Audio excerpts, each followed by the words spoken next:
مجھے بتائیں، میں معصومانہ سوال کرتا ہوں خصوصاً اہل حدیث حضرات سے کہ یہ جو بریلویوں کے بارے میں، شیعہ کے بارے میں اتنا ہارڈ سٹانس رکھتے ہیں، آپ سے زیادہ سخت ہیں سعودی علماء. انہوں نے تو کہیں پابندی نہیں لگائی کہ بریلوی اور شیعہ جو حج کے لیے نہیں آ سکتے، حرم کی سرزمین میں مشرک کا داخلہ منع ہے. انہیں پتہ ہے کہ کلمہ گو مشرک ہے. فتوے ضرور انہوں نے لکھے اس حوالے سے، مطلب آپ ان کو کلمہ گو مشرک کہہ رہے ہیں؟ کلمہ گو مشرک ظاہر شرک تو ہو رہا ہے نا، جب قبر سے کوئی جا کے جھکتا ہے اس سے مانگتا ہے. کلمہ گو مشرک ہے، کافر نہیں. ٹھیک، یہ فرق یاد رکھیں. الحمدللہ رب العالمین والصلاة والسلام علی سید الانبیاء والمرسلین، اما بعد فاعوذ باللہ من الشیطان الرجیم، بسم اللہ الرحمن الرحیم. مرزا جہلمی اہل سنت و جماعت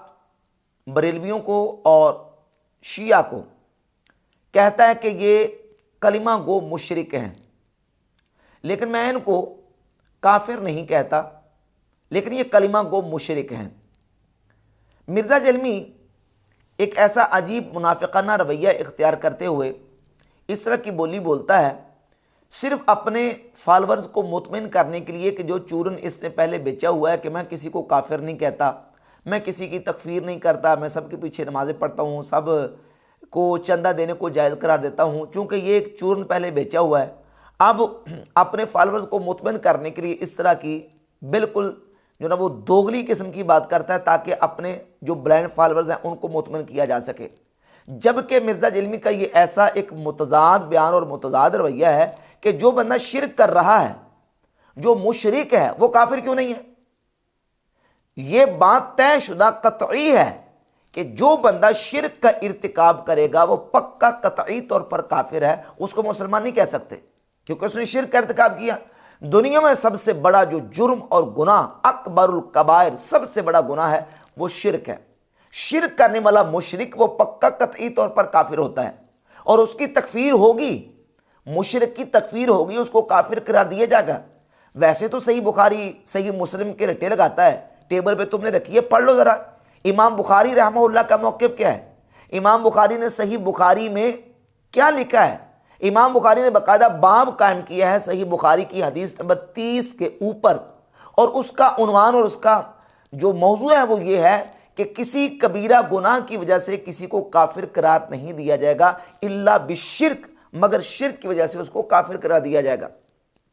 یہ دیکھیں باب کا عنوان ہے باب المعاصی من امر الجاہلیت ولا یکفر صاحبها بارتکابها الا بالشرک، کہ کسی جاہلیت کے امر کی وجہ سے، کسی گناہ کی وجہ سے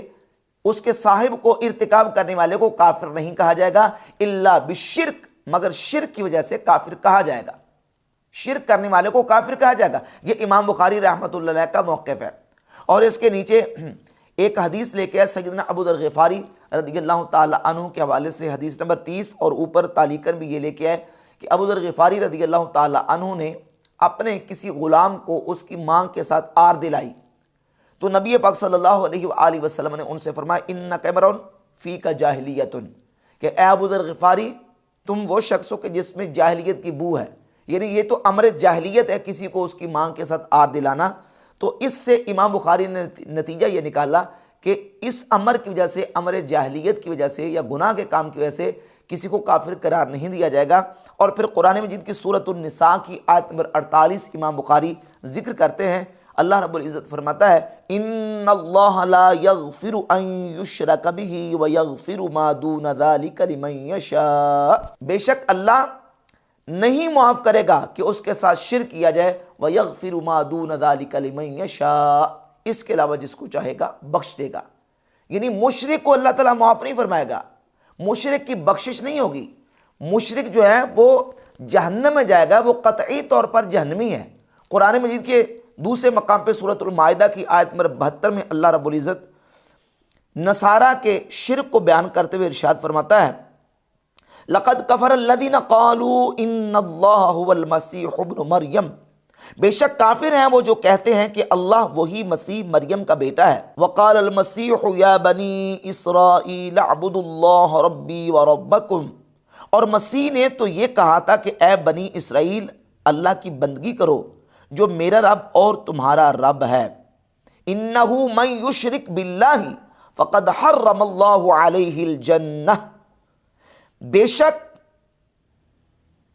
جو اللہ کا شریک ٹھہرائے تو اللہ نے اس پر جنت حرام کر دی، وَمَأْوَاهُ النَّارُ، اور اس کا ٹھکانہ دوزخ ہے، وَمَا لِلظَّالِمِينَ مِنْ انصار، اور ظالموں کا کوئی مددگار نہیں۔ حرم اللہ علیہ الجنہ، اللہ نے اس پر جنت کو حرام کر دیا، کس پر؟ مشرک پر۔ مشرک پر جنت حرام ہے۔ اللہ رب العزت نے فیصلہ فرما دیا سورۃ المائدہ کی آیت نمبر 78 کے اندر، اور پیچھے اسی آیت کے بالکل آغاز میں نصارہ کا کفر بیان کیا، لقد کفر الذین قالوا، کہ تحقیق انہوں نے کفر کیا جنہوں نے عیسیٰ علیہ السلام کو کہا کہ عیسیٰ ہی خدا ہیں، عیسیٰ ہی اللہ ہیں، اور ان کے شرک اور کفر کو بیان کیا۔ معلوم ہوا کہ شرک اور کفر ان کے اندر عموم و خصوص مطلق کی نسبت ہے،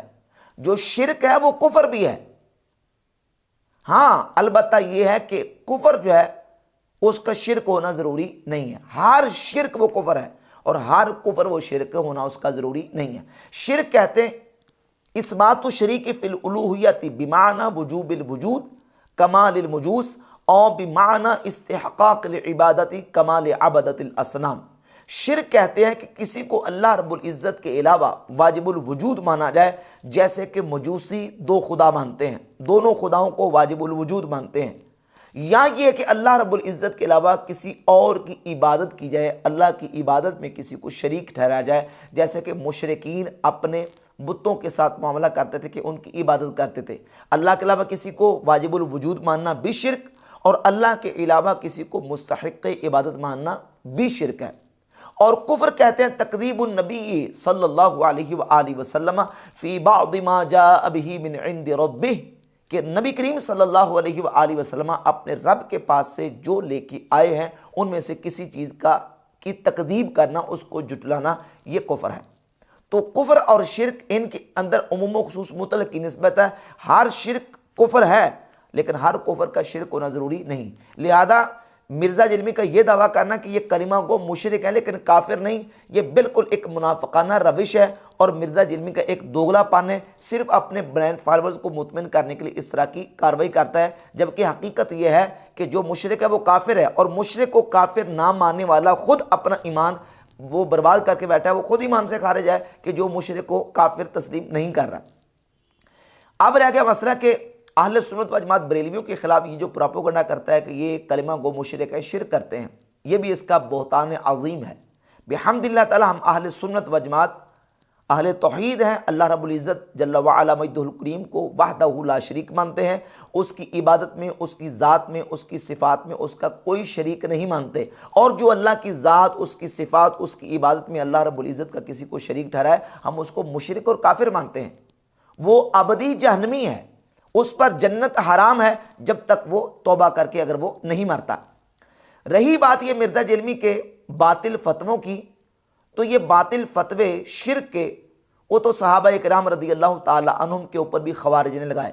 بالخصوص سیدنا مولا علی مرتضیٰ کرم اللہ تعالی وجہ الکریم کی ذات اقدس پر بھی شرک کا فتویٰ خوارج نے لگایا، اور یہ خارجیوں کی روش ہے، شرک شرک کے تانے دینا اور مشرک مشرک کہہ کے مسلمانوں کے خلاف جو ہے وہ شرک کے فتوے دینا، یہ خارجیوں کا طریقہ ہے۔ صحیح مسلم میں حدیث ہے، سیدنا مولا علی رضی اللہ تعالی عنہ کو جب انہوں نے مشرک کہا اور قرآن مجید کی آیات پڑھ کے جب انہوں نے مولا علی کو مشرک کہا تو مولا علی نے فرمایا کلمۃ حق ارید بہا باطل، وہ کلمہ حق کا بول رہے ہیں لیکن مراد اس کی باطل لے رہے ہیں۔ البدایہ و نہایہ کے اندر حافظ ابن کثیر نے نقل کیا کہ سیدنا مولا علی رضی اللہ تعالیٰ عنہ کے بارے میں خوارج نے تحکیم کی بنیاد پہ جب حضرت امیر معاویہ رضی اللہ تعالیٰ عنہ کے ساتھ تحکیم کی تھی اور حکم بنانے کا فیصلہ کر لیا اور اس پر دونوں فریقین جو ہے وہ رضامند ہو گئے، تو خوارج نے یہ کہا اشرکت فی دین اللہ الرجال، اے علی تم نے بندوں کو خدا کے دین میں خدا کا شریک کر کے شرک کیا، ہم تمہاری اطاعت نہیں کریں گے، ہم تمہاری بات نہیں مانیں گے۔ خوارج نے مولا علی کو مشرک کہا، اور یہودیوں کے ایک عالم نے رسول اللہ صلی اللہ علیہ وآلہ وسلم اور حضور علیہ الصلوۃ والسلام کے صحابہ کے بارے میں نعوذ باللہ تعالی شرک کا قول کیا۔ یہ سنن نسائی ہے، اس میں 3804 نمبر ایک نسخے کے مطابق، اور دوسرے نسخے کے مطابق جو میرے پاس دارالکتب العلمیہ بیروت لبنان کا ہے اس میں 3778 3778 نمبر، اور دوسرا نسخہ ہے 3804۔ یہ حدیث ہے کہ ایک یہودیوں کا عالم نبی پاک صلی اللہ علیہ وآلہ وسلم کے پاس آیا اور اس نے آ کے کہا انکم تنددون و انکم تشرکون، بے شک تم اللہ کا شریک ٹھہراتے ہو، اللہ کے برابر بندوں کو کرتے ہو۔ تقولون ما شاء اللہ وشئت، تم کہتے ہو کہ اللہ چاہے اور آپ چاہیں، یعنی اے محمد صلی اللہ علیہ وسلم آپ چاہیں۔ وتقولون والکعبۃ، اور تم کہتے ہو کہ کعبہ کی قسم۔ جب یہودی نے یہ بات کی، پہلے تو یہ مسئلہ سمجھے کہ یہودی نے آ کے یہ کہا انکم تنددون و انکم تشرکون، کہ تم اللہ کے برابر ٹھہراتے ہو، تم شرک کرتے ہو، نعوذ باللہ تعالی۔ حالانکہ جو بات اس نے کہی کہ تمہارے صحابہ اے نبی یہ کہتے کہ ما شاء اللہ وشئت یا والکعبۃ، یہ شرک ہے، حالانکہ یہ دونوں چیزیں شرک نہیں تھی۔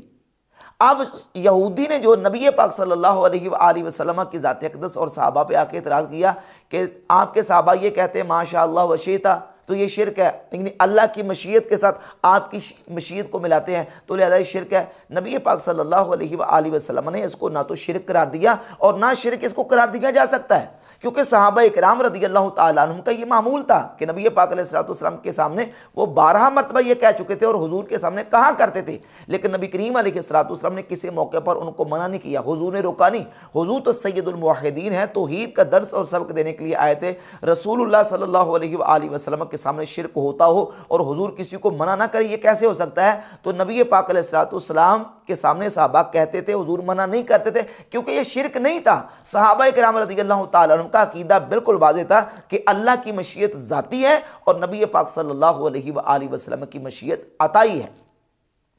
تو اس عقیدے کے ساتھ کہتے تھے، حضور نے اس لیے منع نہیں فرمایا۔ لیکن اب یہودیوں کے عالم نے آ کے جب یہ اعتراض کیا تو نبی پاک صلی اللہ علیہ وآلہ وسلم نے صحابہ سے یہ کہا کہ آئندہ کے بعد تم یہ کہہ لیا کرو ما شاء اللہ ثم شئت، واؤ کی جگہ پہ صرف ثم تراخی، اس کی تم تبدیلی کر لو، تم واؤ کی جگہ پہ ثم کہہ لیا کرو۔ پہلے کہتے تھے ما شاء اللہ وشئت، اب کہہ لیا کرو ما شاء اللہ ثم شئت، کہ اللہ چاہے پھر آپ چاہیں،